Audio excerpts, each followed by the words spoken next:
So really happy to join you all today. Thank you for joining me. My name is Kate Netherton. I'm joined by my teammate Ann Amadou. We are both program analysts who work in the Office of Overseas Employees. So we work in the office that represents all of our LE staff and EFMs that work in our buildings around the world. And we specialize in recruitment policy and program implementation to support recruitment. So we're really excited to join you today to hopefully teach you a little bit about applications and how to correctly fill out the form and provide all the relevant information. So I'm going to talk to you a little more about the role of an applicant as well as your vacancy announcements and what to look out for. Give you a few tips and hints about reviewing your vacancy announcements. As an applicant, it is your responsibility to make sure that you review the vacancy announcement and that you submit a complete and thorough application through ERA, the electronic recruitment application. You must complete and submit the entire application package. So this includes any required fields and questions, as well as all of your supporting documents that are required in your vacancy announcement. Those are generally things that are used to verify your eligibility and qualifications for the position. It's very important that you submit the full and complete application by the closing date in order to be considered for a position. At the very end of the form, there is a statement. This is a declaration, and it certifies that everything you have put into your application is true, it's accurate, and that nothing is falsified. That's an important statement, and you'll have it at the end of every application each time you submit one. So you just want to make sure you see that there. The application is really a great way to show why you are a good candidate for the job. At the beginning of any application process, the first thing that you want to do is to review the vacancy announcement. It provides you with all of the information that you need to know in order to be a competitive candidate for the job. So you want to make sure that you take a little bit of time up front and review that vacancy announcement in full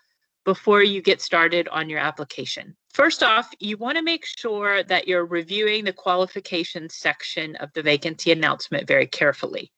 This is where you will see things like the education that's required for the position. So this will tell you if it requires primary school, secondary school, or high school. It will tell you if you need to have a university degree to be considered or a master's degree, etc. Next, you want to look at the years of experience. So the experience section will tell you how many years of experience are required, and it will let you know if it requires experience in a certain field or technical area. For example, your experience section might say 3 years of human resources work or 3 years in the office management field. Next, you want to take a look at the required languages. Every vacancy will require English to some level. Your vacancy may also have other languages depending on your location. You will also see in the qualifications section if there are any other skills that are required. So these could be technical skills, maybe if it's a job that works in electricity or plumbing, for example. It could be skills such as Microsoft Office is a very common one, communication skills or interpersonal skills. So you want to make sure you consider how do your experience and qualifications match up with what's listed in the vacancy announcement. You also want to make sure you check the Who May Apply section. This is where you will find the Open To category. This will tell you, is the job open to all interested applicants, which would mean internal applicants as well as external applicants. It will let you know if the job's open to current employees of the mission only, which would be your LE staff, EFMs, members of household or MOHs. You may have some jobs where they're open to US EFMs only. Another really, really important thing you want to look at when you're reviewing your vacancy announcement is the closing date for the position. Every vacancy announcement will have a closing date listed. You need to submit your application by the closing date. Late applications are not accepted.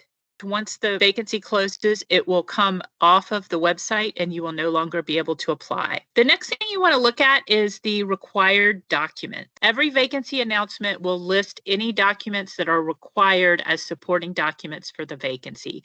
So these are things like if they require a high school diploma or a university transcript or diploma, if it requires a work permit, if that's applicable for you. For our EFM applicants, you will have a copy of travel orders or maybe an SF-50. So it's important to take a look at that and make sure you have your documents ready. With the vacancy announcements, it's really also very important to review them each time you're considering applying for a vacancy, because these requirements do change from vacancy to vacancy. I am going to hand it back to Kate to talk to you guys a little bit more about completing the actual application form. So this is where we kind of really get into how do I appear competitive? The application that you create within ERA is an official United States government form. This should be taken seriously and with professional care.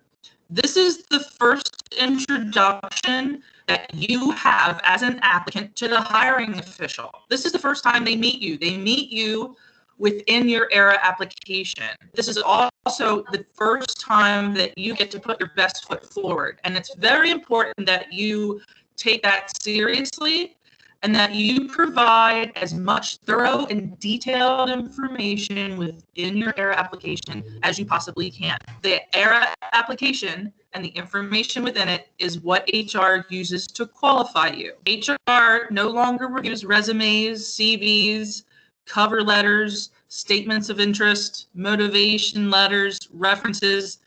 Those documents are not looked at and they are not used to qualify you off of. The reason we don't review those documents is because we really want to control how much PII we are collecting. And within ERA, we have certain controls about what information we request from you. We only want to look at your qualifications as they apply to the position that you are interested in. So let's take a look at your work history. ERA allows you to add up to 10 years into ERA. 10 years can also encompass any volunteer work or internship opportunities that are relevant to the work experience that you need to have to be qualified for the job. It is also a good practice to use keywords to help clearly demonstrate how you meet the experience or the skills or abilities that are listed in the vacancy announcement. HR goes through your work history to see if they can identify where you meet those skills and abilities if they're listed in the vacancy. If you see it listed in the vacancy, it needs to appear in your application. When it comes to experience, or when it comes to any type of job knowledge or skill and ability, you need to make sure it appears in the description of your work history. Your work description should correlate to the duration of your work experience. You want to tell a story with each instance of your work experience. Brevity or surmising your work experience is never helpful. We also always encourage you to add your highest level of education. So even if a position requires high school education and you have a bachelor's degree, go ahead and put your bachelor's degree in there. That will be used to qualify you to meet the requirement of the education. If you do only have a high school degree, be proactive. Go and get some type of an official record or document that states and confirms that you meet that education requirement. This might mean reaching out to that previous education institute, or maybe you might have to go to the Ministry of Education. Be a proactive applicant. We are telling you, you need all of these documents to be successful. Don't wait until the 11th hour. The education document requirement is the one that takes applicants the longest to get. We're telling you now that there are certain documents that you need. And as a proactive applicant, take advantage of being told during this training that, hey, I can actually get some things lined up and ready to go so that when I'm applying for positions, I'm putting my best foot forward and I'm supplying a complete application to my HR team. So the language section of your application, you want to make sure when you're filling out the language section that you have checked the vacancy announcement and that you address all of the languages that are listed on the vacancy. So that's always going to be English to some level. It may be a level 1, it may be a level 4, it depends. And then depending on your location, there may be another language or 2 other languages. So you need to address in your application form all of the languages that are listed on the vacancy announcement. And this includes your primary language if it's listed on the vacancy announcement. In ERA, you're going to self-certify and you're going to put in the information about the languages and the skill level that you have. There will be a little bit of information in there that kind of defines the different skill levels for you. You can add up to 10 languages in ERA. I have not seen a vacancy announcement yet that requires 10 languages, but anything could be possible. So the next thing I want to talk a little bit about are those required documents. You, again, want to make sure you're familiar with what documents are required for the vacancy that you're applying to. And any of those documents that are applicable to you, you want to upload them by the closing date of the vacancy. When I say documents that are applicable to you, this could mean, for example, if you are a EFM, the copy of the travel orders or an SF50 form may be something that's applicable to you, but may not be applicable for an LE staff. You also want to make sure that you respond to all of the required questions on the vacancy application. In your application form, you will have different questions about your eligibility for the position as well as your skills. Those are the ones that have a little red asterisk next to them. You want to answer them honestly and to the best of your knowledge. There is a question in there that will ask you about family members. So it'll ask if you have family members that work in the mission. And this is just to indicate if there could be any possible nepotism. With your application form, you can edit it anytime before the closing date. Even after you submit it, you can go back in so long as the vacancy is still open. You can request a copy of the complete position description from HR.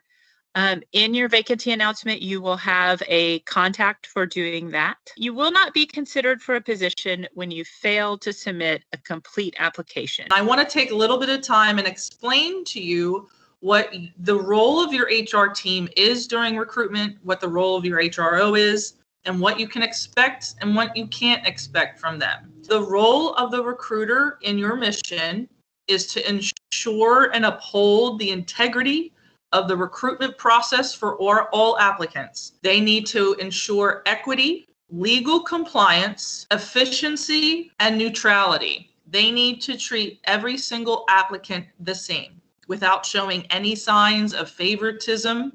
Remember, we are a merit-based hiring organization. We review your qualifications as they meet the vacancy announcement and the needs of the job, and we pick the candidate who best fits those needs. What can you expect? Your HR team should provide on a large scale general tips and information about the recruitment process in your mission. They can also have one-on-one meetings with you. If you as an applicant just want to learn more about recruitment and the application process in your mission, you are allowed to request a meeting with either the recruiter to sit down with them and understand more about the process within your mission. The HR team is also permitted to let you know if you've been determined not qualified or not eligible. That is all your HR team can do for you during recruitment.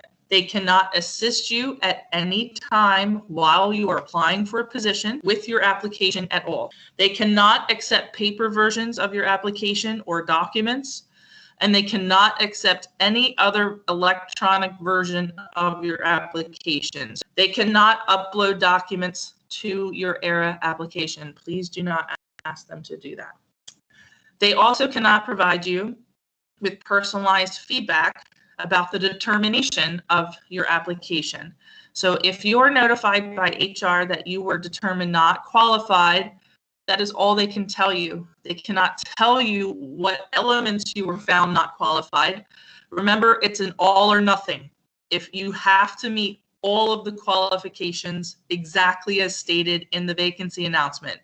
If you just miss one, you will be found not qualified for the entire position. Just some friendly reminders about your ERA account as a seeker. This is a self-managed platform. You are responsible for upkeeping your credentials.